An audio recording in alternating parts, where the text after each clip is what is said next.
익스피디아, 부킹닷컴 같은 거대 온라인 여행 기업들 다들 한 번쯤은 써보셨죠? 바로 이 거대한 산업을 AI가 뿌리부터 뒤흔들고 있습니다. 오늘은 이 거인들이 AI라는 새로운 도전에 어떻게 맞서고 있는지, 그리고 앞으로 우리의 여행 계획 방식이 어떻게 완전히 달라질지 한번 제대로 파헤쳐 보겠습니다. 자, 한번 상상해 보세요. 다음 휴가 계획을 세울 때 막 수십 개씩 탭 띄워놓고 머리 아프게 비교하는 대신에 그냥 AI랑 편하게 대화하면서 모든 걸 한 번에 해결하는 모습을요. 이게 더 이상 SF 영화 속 이야기가 아니라는 거죠.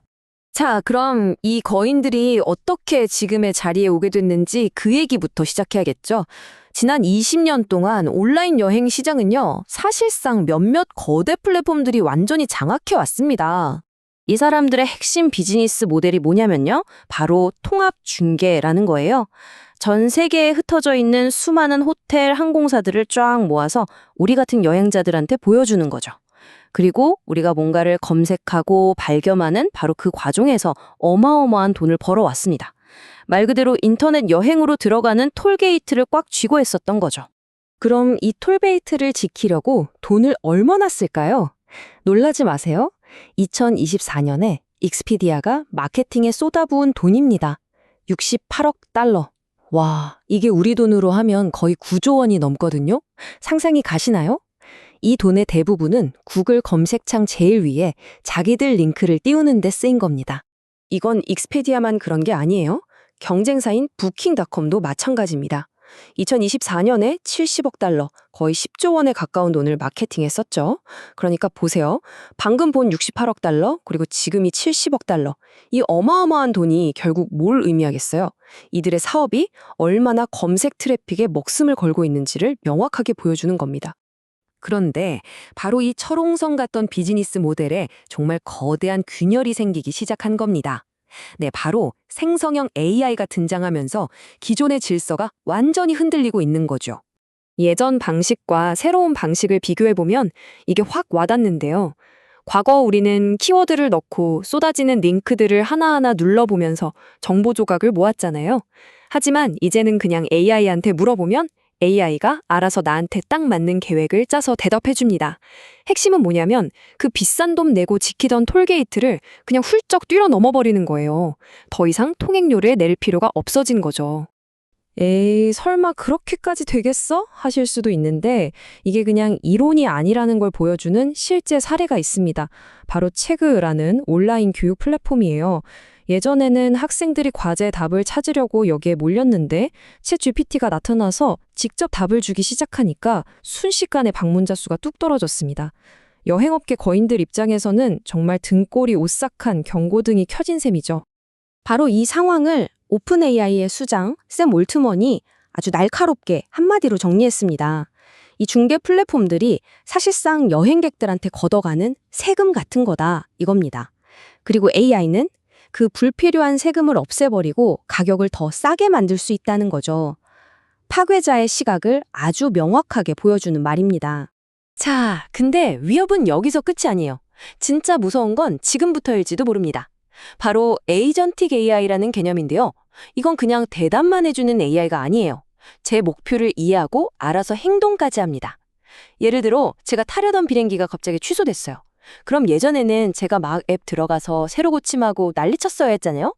에이전틱 AI는 그냥 알아서 제가 말하기도 전에 제일 좋은 다음 비행기를 딱 예약해주는 거예요.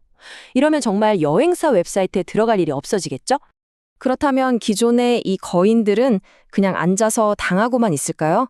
천만에요. 이제부터 이들의 필사적인 반격, 생존 전략을 한번 들여다보겠습니다. 사실 AI가 이들에게 그냥 위협이기만 한 건 아니에요. 뭐랄까, 양날의 검 같은 거죠. 한편으로는 새로운 경쟁자들이 쉽게 나타나고 호텔이나 항공사들이 직접 예약을 받아버릴 수 있는 엄청난 위협이지만 다른 한편으로는 이걸 잘만 활용하면 고객 한 명 한 명에게 훨씬 더 정교한 맞춤 여행을 추천해주면서 새로운 수익을 만들 기회이기도 하거든요. 자, 그래서 이 거인들이 살아남기 위해서 크게 세 가지 방향으로 전략을 바꾸고 있습니다. 첫째, 더 이상 싼 값으로 경쟁하는 게 아니라 감성을 파는 것. 둘째, 문지기 역할을 뺏겼다면 차라리 그 새로운 생태계의 중심이 되는 것. 그리고 마지막으로 그냥 데이터로 모으는 걸 넘어서서 우리 마음속에 있는 막연한 의도를 읽어내는 것. 자, 하나씩 뜯어볼까요? 첫 번째 전환. 이제는 최고의 느낌을 파는 시대로 가야 한다는 겁니다. 생각해보세요.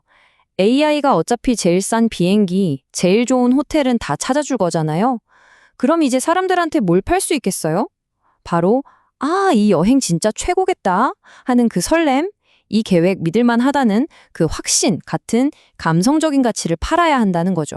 두 번째 전략, 이거 아주 중요하고 또 현실적인데요. 만약에 우리가 더 이상 정문을 지키는 문지기가 될 수 없다면 차라리 그 건물 전체를 덧받치는 척추가 되자는 겁니다. 즉, 챗GPT든 구글 AI든 새로운 서비스들이 실제 예약이나 결제를 처리하려면 수십 년간 쌓아온 자신들의 인프라가 꼭 필요하게 만드는 거죠. 겉으로 드러나진 않지만 없어서는 안 될 존재가 되겠다는 전략입니다. 이건 그냥 제 얘기가 아니고요. 실제로 부킹홀딩스의 CEO가 직접 한 말입니다. 잠재적인 파괴자들과 기꺼이 손을 잡겠다는 거죠. 너희가 아무리 멋진 계획을 짜줘도 결국 실제 예약은 우리 시스템을 거쳐야 할 걸 하는 자신감이 깔려있는 아주 영리한 전략입니다. 자, 마지막 세 번째 전환입니다. 이건 데이터에 대한 관점이 완전히 바뀌는 건데요. 예전에는 파리 호텔 예약 데이터 100만 건 보유, 이게 중요했다면 이제는 그게 아니라는 겁니다. 이제는 좀 조용하면서 예술적인 동네에서 한 달 차기 하고 싶은데 이런 되게 애매하고 모호한 말을 딱 알아듣고 완벽한 여행 계획을 짜주는 능력이 중요해진 거예요. 힘의 중심이 데이터의 양에서 사용자의 의도를 해석하는 이해력으로 넘어가는 거죠. 결론적으로 말씀드리면 이제 온라인 여행 시장은 게임의 룰이 완전히 바뀌는 새로운 국면으로 접어들었다고 볼 수 있습니다. 더 이상 누가 막대한 돈을 써서 구글 검색 첫 페이지를 차지하느냐, 이 싸움이 아니라는 겁니다. 전쟁터가 옮겨간 거죠. 어디로? 바로 사용자 한 명 한 명에게 얼마나 더 기가 막힌 맞춤형 기획 경험을 제공하느냐, 바로 여기로요. 자, 마지막으로 이 질문을 여러분께 던져보고 싶습니다. AI한테 이렇게 말하는 거죠. 여자친구랑 기념일인데 바다 예쁘고 맛집 많은데 좀 알려지지 않은 곳으로 추천해줘. 이렇게 딱 한 문장 던졌는데 완벽한 여행 계획이 쫙 나온다면 과연 그때도 우리가 익스피디아나 부킹닷컴을 지금처럼 쓸까요? 이 거대한 산업의 미래와 우리 자신의 습관에 대해 다시 한번 생각해보게 만드는 질문인 것 같습니다.